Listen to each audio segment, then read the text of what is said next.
Myriam Levin, vous avez décidé de créer un compte Instagram enfin, qui s'appelle Stay Tunes, anglicisme, reste Thune. Alors pour celles et ceux qui ne le savent pas, Thune, en France, en tout cas dans le monde francophone, c'est un des nombreux surnoms qui est donné aux juifs tunisiens et aux juifs tunisiennes.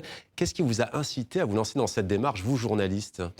Alors en fait, c'était une démarche personnelle à la base. J'avais pas du tout prévu que ça deviendrait un compte Instagram, mais je suis allée en vacances en Tunisie, à Tunis, sur les traces de ma famille avec mon frère l'année dernière.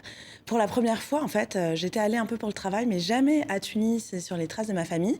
Et en fait, on m'avait dit, il n'y a plus rien, c'est fini, l'histoire des Juifs, elle est terminée en Tunisie. Et j'ai eu un petit choc en découvrant que c'était pas du tout fini. Et effectivement, je suis journaliste et j'ai eu envie d'y retourner, d'aller voir et d'y passer plus de temps. Oui. Et j'ai découvert une histoire que je connaissais pas, très mal, celle des Juifs tunisiens, qui est en fait millénaire en Tunisie et qui n'a pas complètement disparu, contrairement à ce qu'on m'avait dit. Ouais. Il reste une communauté juive là. Alors, il reste une communauté juive. Il y a dans l'actualité le pèlerinage de la Riba, à Djerba notamment, mais pas seulement. Qu'est-ce que vous avez découvert à Tunis notamment? Déjà, en fait, c'était assez émouvant de découvrir là où ma famille a habité. C'est votre grand-mère, hein? Voilà, c'est Ouais. ma grand-mère, la mère de ma mère, qui en parlait, en plus que j'ai bien connue, qui était en effet assez typée tunisienne, qui était restée attachée à la Tunisie, mais elle y était quand même quasiment jamais retournée. Ils ont une relation très compliquée à la Tunisie, les Juifs tunisiens qui sont venus en France, à la fois très nostalgiques, ils en parlent énormément, mais beaucoup d'entre eux n'y sont jamais retournés, ils ont tourné la page d'une façon assez brusque, Ouais. et je crois que c'est ça que j'avais besoin d'aller découvrir. Pourquoi, en fait, on en parle sans en parler, il y a plein de choses qui ne sont pas dites, voilà. Et on voit ces visages défiler à l'antenne. Comment est-ce que vous avez choisi, sélectionné ces femmes et ces hommes? Alors, évidemment, comme d'habitude, j'ai commencé par ma famille et mes amis. Ouais. Non, parce qu'au début, je savais vraiment pas que ça allait susciter une telle curiosité. Et voilà, j'ai fait un compte Instagram, je me suis dit, on verra ce que ça donne.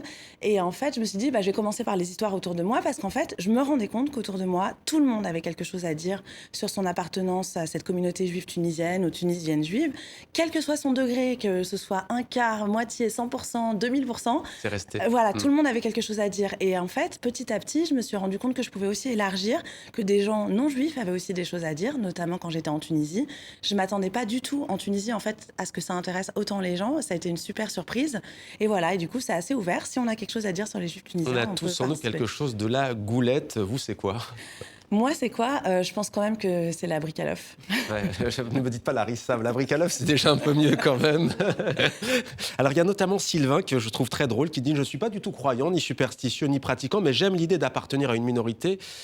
Et ce qui me fait rire, c'est quand il dit « Avec ma bande de copains, on se retrouve tous les week-ends autour d'un repas, pas toujours simple à organiser, entre celui qui mange strictement cachère, celui qui mange pas de porc, mais pas de crevettes non plus, celui qui mange jamais de viande, c'est compliqué. » C'est toujours compliqué, c'est vraiment la shakshuka des juifs, quoi. Chacun fait sa petite cuisine. C'est pareil chez les non-tunisiens et non-séfarades, mais c'est vrai que c'est ça qui est intéressant et c'est aussi ça que je voulais creuser dans ce projet. C'est finalement qu'est-ce qu'on garde les uns et les autres, les unes et les autres. En fait, on ne garde pas la même chose en fonction de notre histoire. Il y en a qui ont des histoires heureuses, qui y retournent souvent. Il y en a qui habitent encore d'ailleurs et qui sont toujours tunisiens, ça c'est hyper intéressant. Et il y en a qui ont eu plus de mal, pour qui l'exil a été très douloureux. Ils n'en ont pas forcément parlé à leurs enfants, mais je me rends compte, voilà, moi j'avais aussi envie de donner la parole à cette génération qui est la mienne, qui est la deuxième ou troisième génération, et qui, elle, a envie de connaître. Et je me rends compte que finalement, c'est un parcours assez similaire à celui des Tunisiens non-juifs, où finalement, on L'exil. questionne... Ouais, l'exil, finalement, L'expatriation. le changement de pays, l'arrachement à une culture, qu'est-ce qu'on garde? On est français, on est né en France pour la plupart, en tout cas. Enfin, moi, je suis partie d'une démarche française, et ma démarche française a rencontré une démarche tunisienne, et c'était, voilà, c'est quelque chose à laquelle je m'attendais pas. Ouais. Trouver une communauté aussi vivante, c'est vraiment quelque chose qui est loin d'être perdu, et c'est assez réjouissant. Dans le monde arabe, dans le monde musulman, il y a 3 pays dans lesquels on trouve une communauté juive encore, la Tunisie, le Maroc et ça peut surprendre, mais l'Iran. Il y a au moins 15 synagogues à Téhéran. Qu'est-ce que ça apporte selon vous, ce multiconfessionnalisme, en tout cas ce multiculturalisme à ces pays? Je pense, je parle de la Tunisie que je connais le mieux, mais en tout cas, clairement en Tunisie, c'est une fierté, c'est une richesse, c'est-à-dire pas seulement chez les Juifs, tout le monde est assez fier. J'ai observé que les gens qui étaient non-juifs, leurs parents leur avaient énormément parlé de ce multiculturalisme qui a disparu, et j'ai senti une nostalgie aussi en Tunisie de cette Tunisie multiculturelle, et c'est quelque chose, voilà, dont les Tunisiens sont fiers, qu'ils aimeraient recréer. Est-ce que ce sera possible? J'en sais rien, mais c'est sûr que c'est une richesse. De toute façon, vivre ensemble, échanger les cultures, c'est toujours une richesse.